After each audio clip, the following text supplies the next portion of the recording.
Thank you for attending today's briefing. I'll begin by making introductions before we get started. So my name is Mary Russell and I'm the Acting Chief Executive of teqsa. I'm joined today by Katrina Quinn, who's our Executive Director of Regulatory Operations, and Nicholas Reardon, our General Counsel.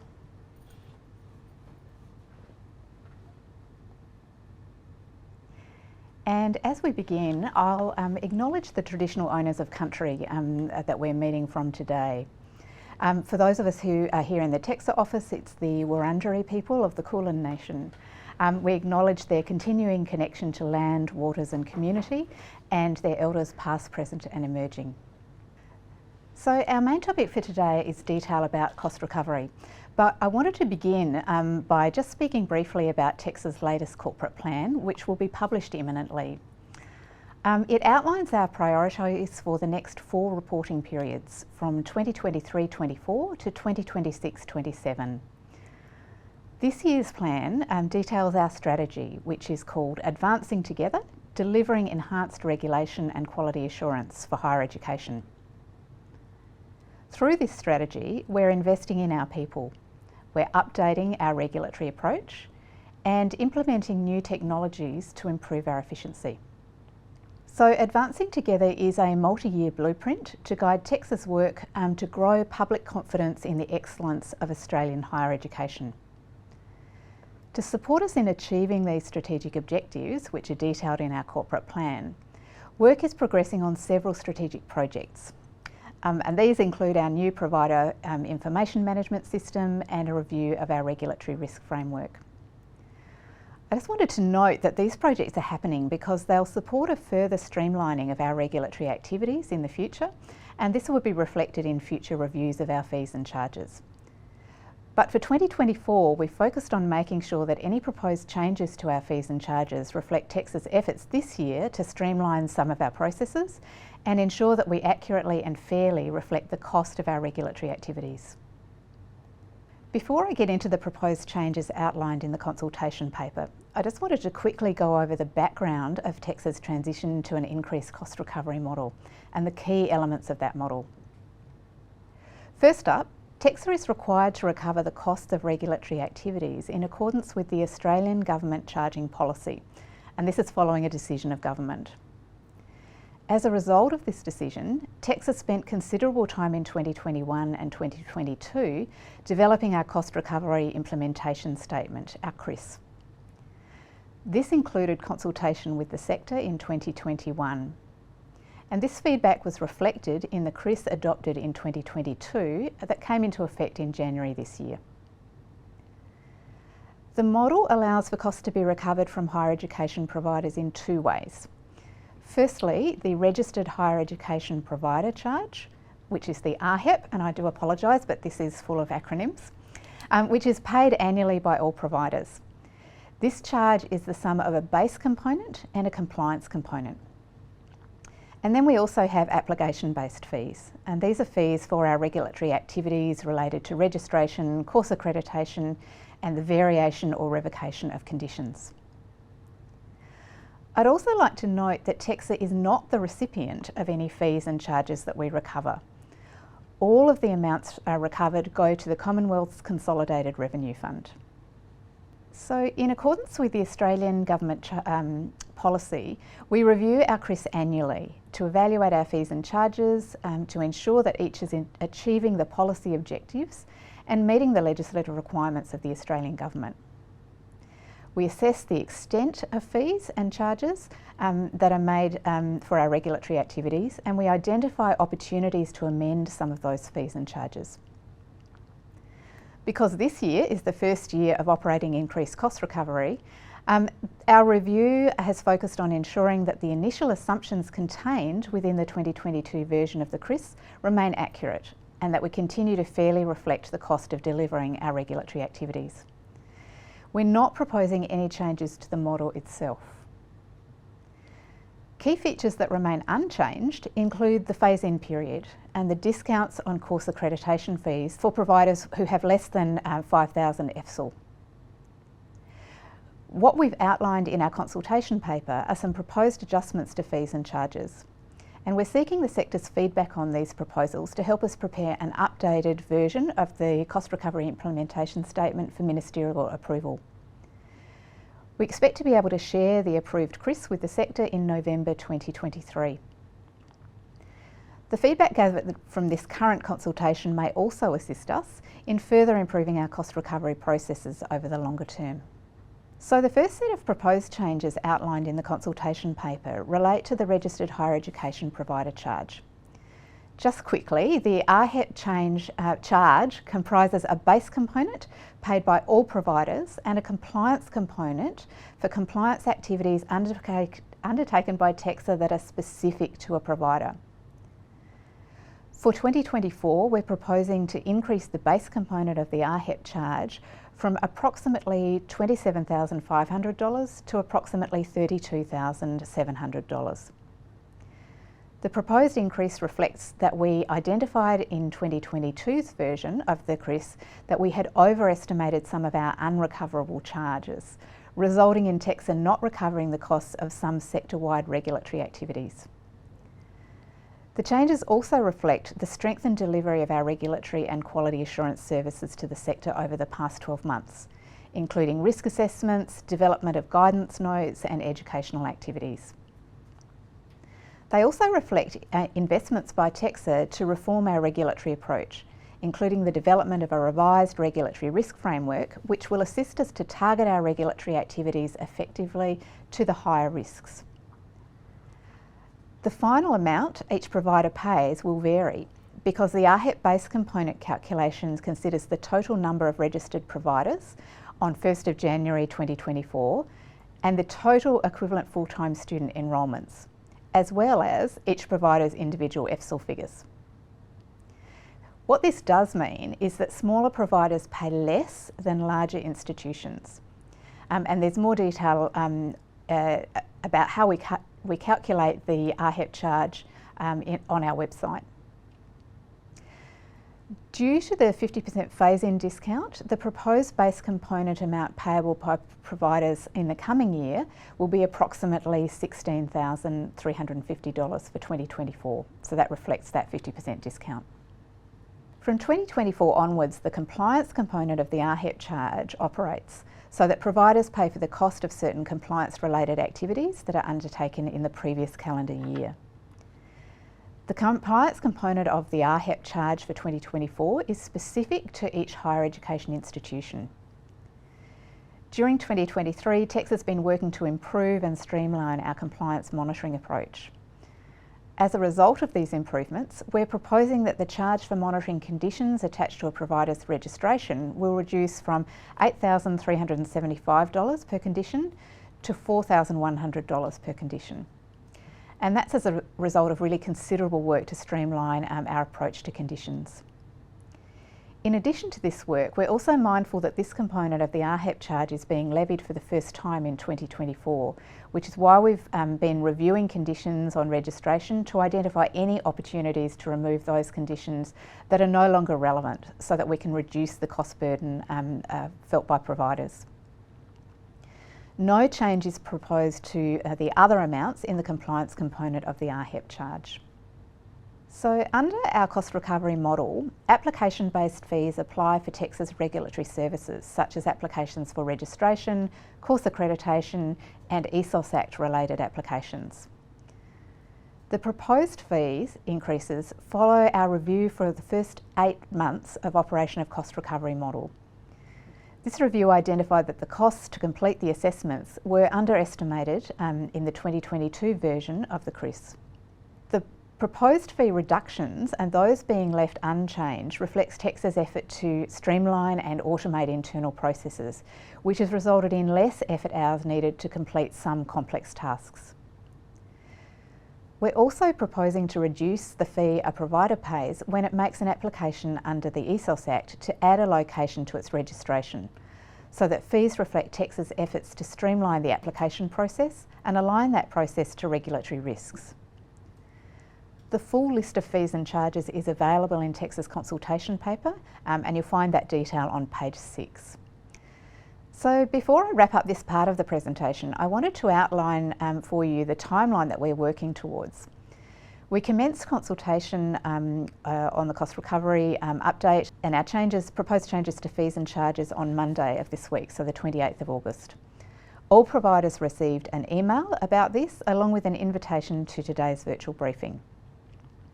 Once feedback closes for the consultation on Monday 25th of September, teqsa will consider all submissions and make our final fees and charges recommendations to the Minister for Education. We'll also consider sector feedback to inform our future work and to streamline our processes, as we've done since the 2022 version of the CRIS was adopted in January this year. Once we have approval for the final fees and charges for 2024, we'll release this information through teqsa's updated cost recovery implementation statement. We expect that this will happen sometime in November. We'll directly inform all providers of this updated version of the CRIS and publish updated information on our website. Our website will also inform you once the relevant legislative instruments have been amended to reflect the updated CRIS. So before we go to questions, I also wanted to mention that alongside the fees and charges review, we've also commenced a review of our service charter. teqsa's service charter was last updated in July 2020, so it's timely for us to do this, given feedback that we've received from various stakeholders this past year. Our service charter sets out our commitment to everyone who deals with teqsa. So this not only includes higher education providers, but also current and prospective students at Australian higher education providers, members of the public, employers, government agencies, experts and peak bodies with responsibility for representing the sector. teqsa's charter acknowledges these different relationships and commits to a number of principles for responsive service. So just to let you know about the consultation process, which will inform our service charter review. We're initially seeking input from the sector through a confidential survey, which closes on Monday the 25th of September. We've developed this survey to better understand our stakeholder expectations for the service that we provide. And this extends beyond just providers, but to all stakeholders who deal with us. We'll use de-identified survey responses to develop an updated draft service charter, which we'll release for consultation. All feedback on the draft will be carefully considered, and we'll incorporate that as appropriate. Once the process is complete, we'll adopt the updated service charter and publish that to our website. So that covers the most important information. We have plenty of time available for questions, and I believe that we have a few posted in the chat already, but if you have a question, please use the chat function. So we have one here about the discounts on listed charges. How can providers identify what the exact discount is for each charge, and what discount is applied for an initial application for self-accreditation? So the discount, the sliding scale of charges applies to applications for course accreditation. And providers can see that the amount that they will pay there will relate to their FSOL numbers. What was the second part of the question, Graham? I think you've answered with your first answer, but effectively the question was, firstly, how do they find out what the exact discounts are for each charge, and is there a discount applied for an application for initial self-accrediting authority? No, there's not a discount applied for that. And one thing that I really should emphasise is that it's a requirement and expectation that the cost recovery model is calculated by the effort involved in the activities. So while we've been able to apply a discount to the RHEAP charge during the implementation phase, the underlying principle is that we need to maintain and adjust our fees and charges based on the regulatory effort that we apply to manage different sorts of activities. So the charge, for example, for an initial application for self-accrediting authority reflects the activity that teqsa undertakes to consider and process that application. Thank you. Encouraging all those in the crowd there to use the Q&A function if they've got further questions I'd like to pose at the moment. We might go to some common questions that we've received. What level of review has been taken of the cost recovery external from teqsa, having a look at it given the changes? Yeah, so I need to be clear about what we mean when we're talking about review here. So as many of you will know if you've been involved in cost recovery, it's a highly technical activity and it's extremely complex. So in the lead up to our initial implementation of cost recovery, we engaged external expertise to build the model and to validate that model for us. And that's the basis on which we went to our cost recovery implementation statement that is in effect this year. What is required of us under the cost recovery policy and principles is that teqsa itself maintain the good practice of reviewing fees and charges and making sure that we're confident about the validity and accuracy of the model each year. So what that means is that we have, as I said, focused on key areas where we've identified that there may need to be adjustments to the fees and charges to make sure that they accurately reflect the activity, but also to areas where we wanted to pick up process improvements and pass those benefits on to providers. So the review process is actually what's represented in the consultation document and will feed on into the CRIS. There is not an external review document that comes from that review. It's an ongoing business as usual process for us. And we've still got space for more questions, but we'll go to another one that we've commonly received. Is there any reason why teqsa isn't posting the CRIS at the moment for consultation? Do you want to comment on how the CRIS is finalised? So we've prepared updates to our proposed fees and charges, which we've set out in the consultation paper, and we've also explained the rationale for the changes that we're proposing to those fees and charges. The next part of that, of course, is to hear the views from the sector as part of this consultation. And once we've got those views, we then will incorporate that into updates to the CRIS. So there's not a new CRIS being prepared per se. What we're doing is updating the CRIS on an ongoing basis, and that'll be informed by the consultation process that we're working through at the moment. And the CRIS itself won't be finalised until it's been considered and been approved by the Minister. And we've just got another question here related to our administrative processes, and this might be one that we need to take offline, but I'll say it for the benefit of the group. It relates to payment of charges and the ability to pay by credit card as a second option to EFT, which would allow providers to make quicker payments to teqsa, which is apparently a facility offered by ASQA. It's more of a comment at this point. And then currently generated invoices from the teqsa portal don't necessarily generate an invoice date at present. And their finance department find it difficult when paying EFTs to pay the invoice within standard payment turnaround times. And I think our comment to that is that we take on the feedback and we'll consider that in improving our processes. Look, I would thank you for those comments, because those are precisely the sorts of things that we need to understand in the first year of implementation to make sure that we make it as easy and streamlined as possible for providers. So thank you. We'll add those to the list of things that we will look at. We've still got more space for further questions, but we'll go to another common one we've received. What does teqsa do with the money it receives from cost recovery?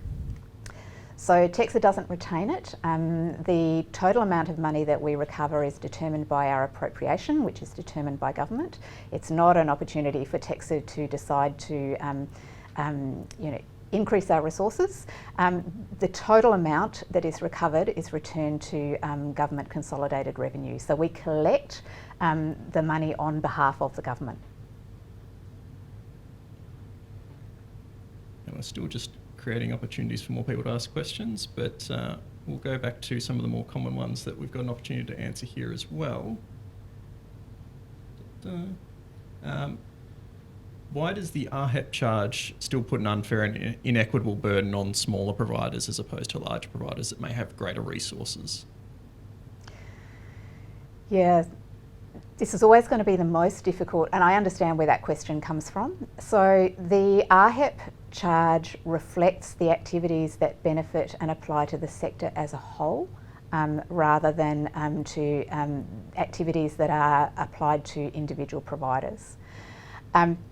We carefully consider and calculate and verify the types of things that are included there.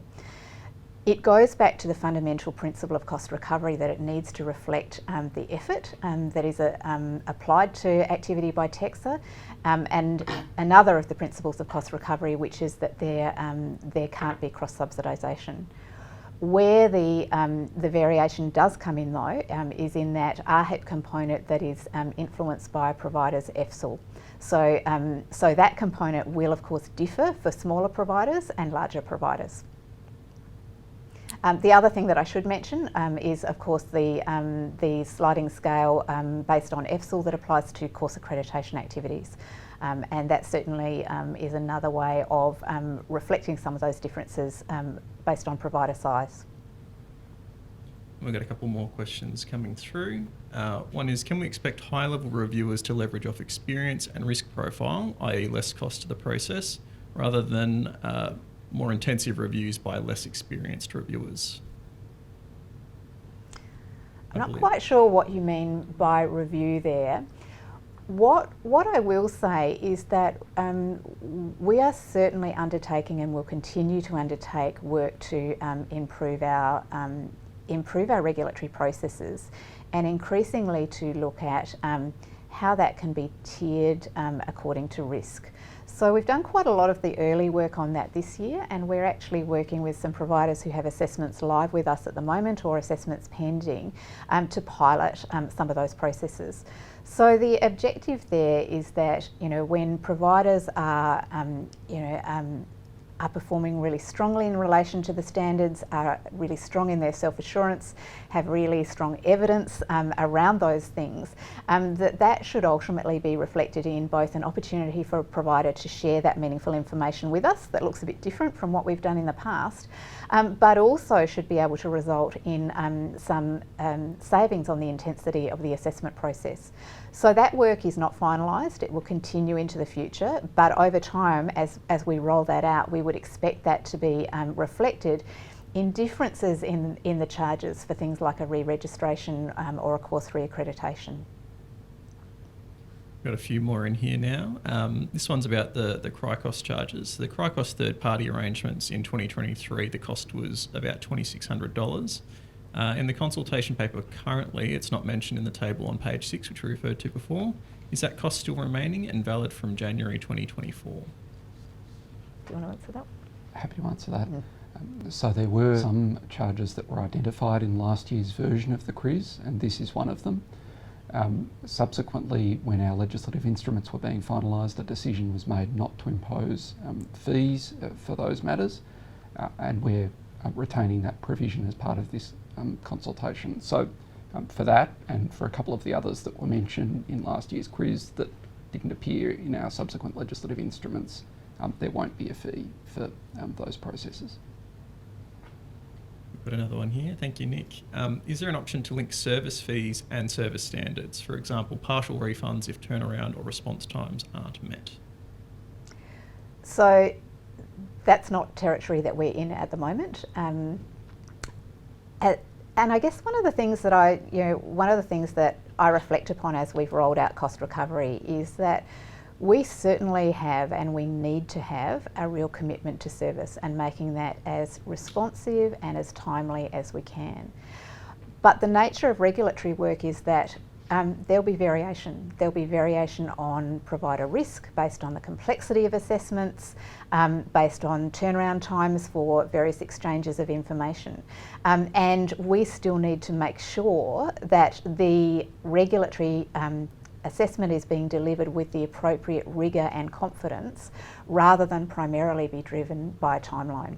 So it's a really important balance for us to strike between being responsive and being timely, but still recognising that our primary commitment is to make sure that we conduct a thorough and effective assessment. There's another question here. The consultation paper mentions a reduction to the current cost for adding an additional location. However, the readers noticed that in the table it refers to it as an ESOS Act relocation site. Is this meant to be the add location fee? Bit of a technical question there. I believe that relates to the CRICOS. Yes. Yes, so the answer the answer is that it does relate to the ESOS Act, because that's the legislation under which there's location-specific application processes. So I guess I'd say that the reference to the ESOS Act is a correct one. But we're happy to take any detailed questions about technicalities offline if that's helpful. We also have another CRI cost charge question. It's also a bit of a procedural one. The cost for a new course application is rising, and yet under the new model, we can no longer submit multiple applications in the one submission. They have to lodge one at a time, which means a lot more extra work for providers. And it seems an increase of effort on teqsa's part, which the commenter said that may need to be addressed rather than raising charges. Thank you. Look, we won't attempt to sort of break it down into detail now, but we will take that one on notice as part of the consultation. And we've still got space for a few more questions from those in the audience. In the interim, we can go back to some of the common questions we've got as well. Can you outline why the base RHEAP charge is slated to increase by up to $5,000? Do you want to? Happy to talk to that, and perhaps you can add anything you feel the need to. So, as Mary explained earlier, we identified that we underestimated some of the charges that we can't recover costs for. So that includes things like the functions of our higher education integrity unit, and also things like external review processes. Alongside that, we also identified that some of the work that we do for sector-wide benefit, things like our risk assessments, guidance and education, required adjustment to reflect the costs of those activities. So I suppose what I'd say is that we continue to review the costs of each of the activities we perform, and what's proposed here is a reflection of that. I don't know whether there are any other details you want to add, Mary. Well, I guess we're doing a lot of work at the moment to improve our regulatory model overall, and so that would reflect some of those works, that work which is a review of our regulatory risk framework that Mary referred to earlier. Oh, I believe I need a microphone. Sorry, everyone.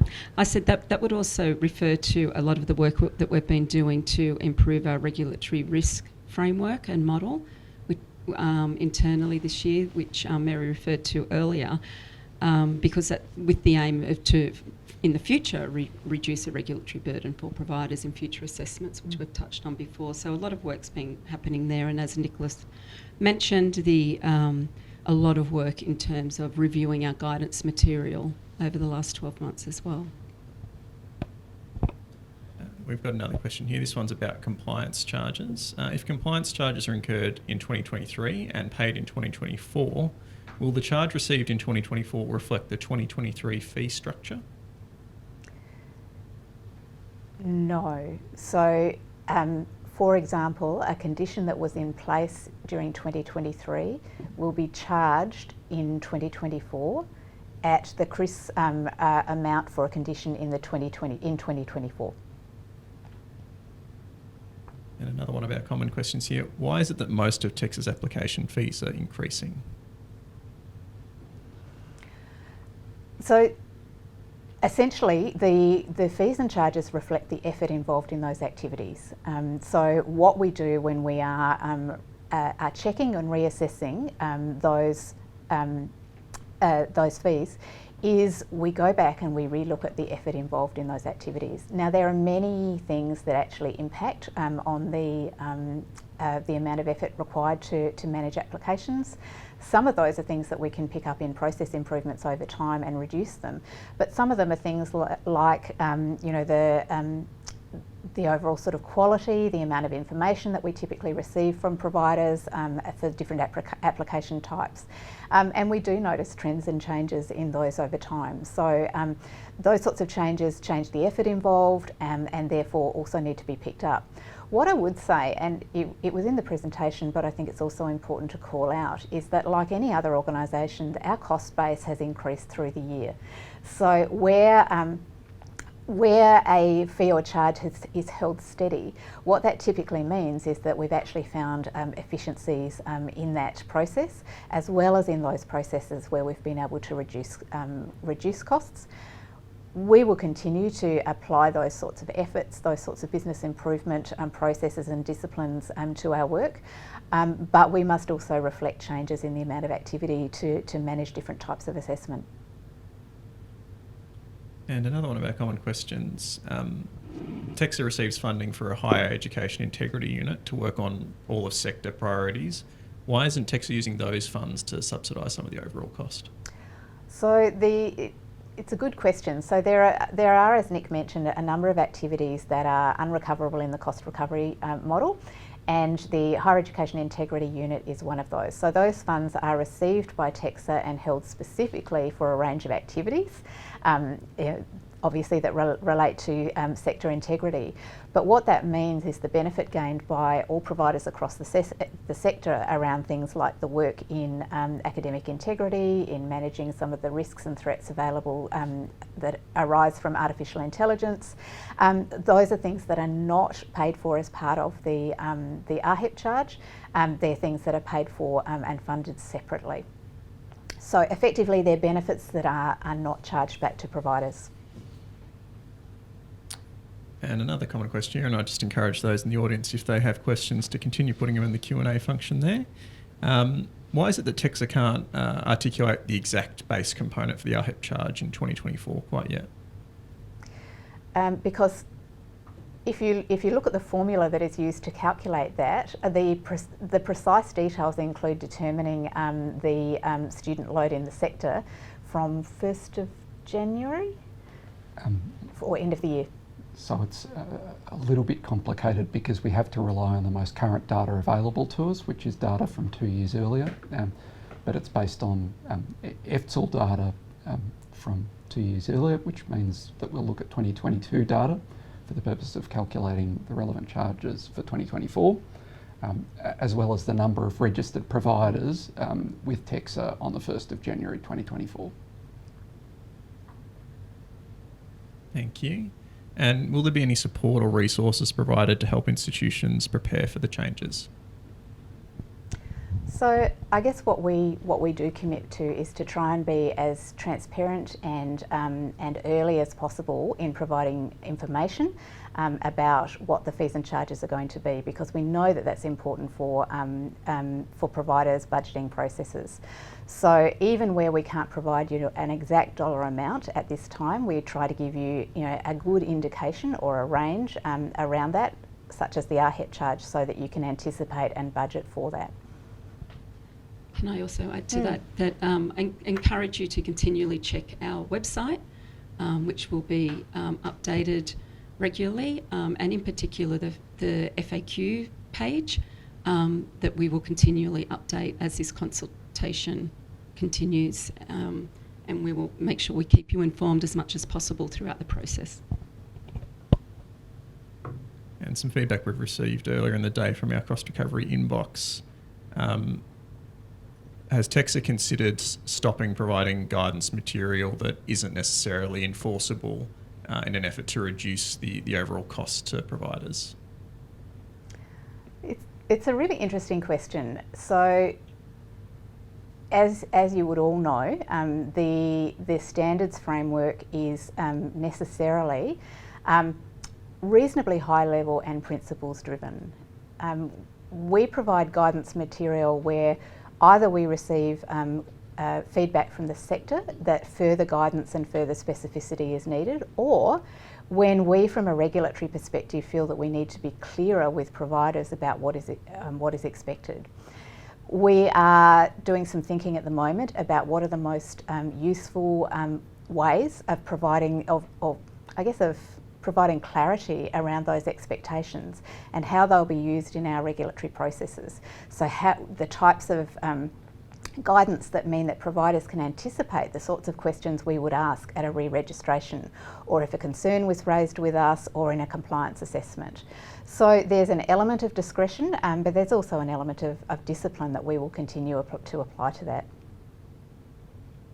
Different providers also need different things.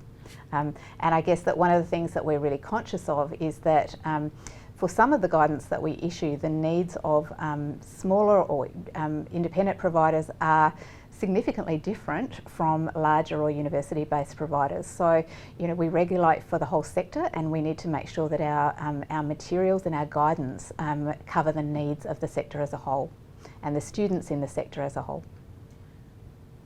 And as we work to review our regulatory risk framework and we bring in new processes and approaches towards assessment, it is really incumbent upon us to ensure that we put out relevant guidance so that you know what we expect and how we will regulate moving forward. So we will be continuing to update our guidance material and resources as we progress through the year to ensure that it's relevant. And to assist providers submitting feedback to our consultation paper, what kind of feedback would be of most value in informing the further work that teqsa does on this? Look, honestly, I'm happy to take any sort of feedback, and I do appreciate in saying that you know, part of the frustration that providers will experience and may tell us about is frustration about the fact of cost recovery as a cost of doing business, and the model itself. You know, we are, as you know, as I've explained, somewhat constrained in what we can do there because we operate in, you know, in line with the government framework, policy framework and expectations about cost recovery. It is, however, particularly useful for us to have the type of information that came through in that earlier comment or question about how we can manage our processes so that they can be as pain-free and as smooth for providers as possible, because certainly that's where we can and will do as much work as we can to make sure that you know, you have the information you need, we can provide it in as timely a way as possible, and that we process this cost recovery activity as smoothly as possible for you. Thank you. Happy to take more questions from the audience there, and please feel free to use that Q&A function to provide some more in there. But in the interim, I think one of the questions that comes to my mind is around, is there a relationship between the proposed service charter and cost recovery, and what can providers expect to come from the service charter? So for this round of activity, what we focused on in the survey is to try and understand what are the things that are most important and most significantly impact providers in terms of teqsa's activities. I would expect that we will continue to review and update the service charter in coming years, and one of the reasons for that I alluded to earlier is that we're working really hard to make sure that we can move to risk-based assessments that are also tiered on complexity. And what that will mean is that over time, an activity that might up until now have been pretty much one size fits all for all providers, might in the future involve different streams of activity, you know, different intensities of assessment based on complexity and risk. What that will mean is, in fact, is that there's more of a spread of the time that it will take to do those activities. So we will need to think as those improvements roll out about how we can capture that in terms of the information and expectations that we set with providers, and how we manage that in relation to our service and service charter. And still no further questions from the audience at this point, but still encourage you to provide some more in there while you've got our panel of expert hosts here. Some other questions that may come to mind is what's teqsa doing to ensure that it is making sure that its services are cost effective, and what can the sector expect to see in terms of costs in coming years? So one of the key drivers of our regulatory activity is the work that we have commenced and which will roll into next year, and which we expect to be able to share with providers in the new year, which is really taking a fresh look at how we meet the requirements under our Act of being risk-based. There'll be opportunity, I guess, for us to improve the way that we look at provider risk and how we understand that on a dynamic basis. But we expect that that will also feed into the sorts of changes that I've just foreshadowed about being able to use that more sensitive risk assessment to help to inform the tiers of a regulatory process that a provider might go into. So, for example, I'm just thinking that sounds very abstract.